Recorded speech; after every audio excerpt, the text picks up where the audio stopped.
You spineless swine! We have come to lay claim to your children.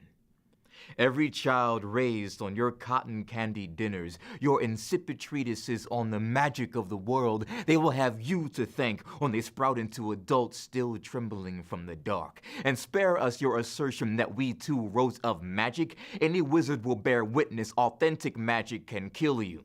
Of course, it was not our intention to collect these stories for children, but despite the insufferable complaints of their parents, the horror of having to soften the horror, still, there is no mistaking the sound of a child's canines sharpening. We abhor that your children now believe a frog became a prince through the kindness of a kiss. The girl hurled the frog into a wall, and that, you see, is a real kiss. Have you felt it? Have you ever been filled with the joy that offered to tear you in two? The Little Mermaid knew of such a joy, yet you bathe her in lies. Your so-called Ariel does not get the prince, she dies. The 7 dwarfs did not bear their own names. Perhaps you'd understand if you lived in a society built on the graves of peasants. They live and die nameless, like midwives and infantry, the oral tradition itself. We did enjoy Bambi. Cinderella's stepsisters were symbols of desperation. The shoe didn't fit, so one cut off her toe. The shoe didn't fit, so one sliced off her heel. Ask your children, Mr. Disney, how many of them have grown into adults with bleeding feet, haunted limbs? How many have mutilated themselves for the satisfaction of a king? How many rail against the terror of perishing nameless, sacrificed to the whims of the woods? How many dream of the courage to climb Rapunzel's dangling hair? We are coming for your children, Mr. Disney. But we offer 2 opportunities for penance.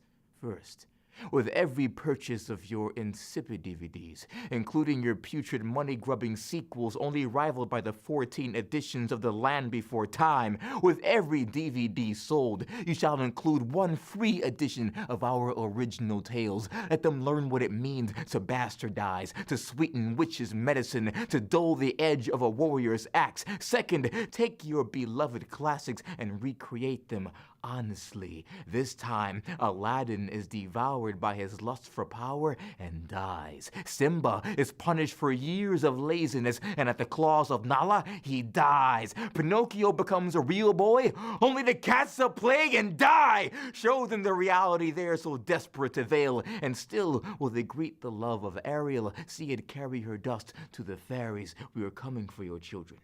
And when little Bobby asks in wonder how her dreams were so sweet, tell her she just received her nightmares. They carried her to sleep. Minnesota Original is made possible by the Arts and Cultural Heritage Fund and the citizens of Minnesota.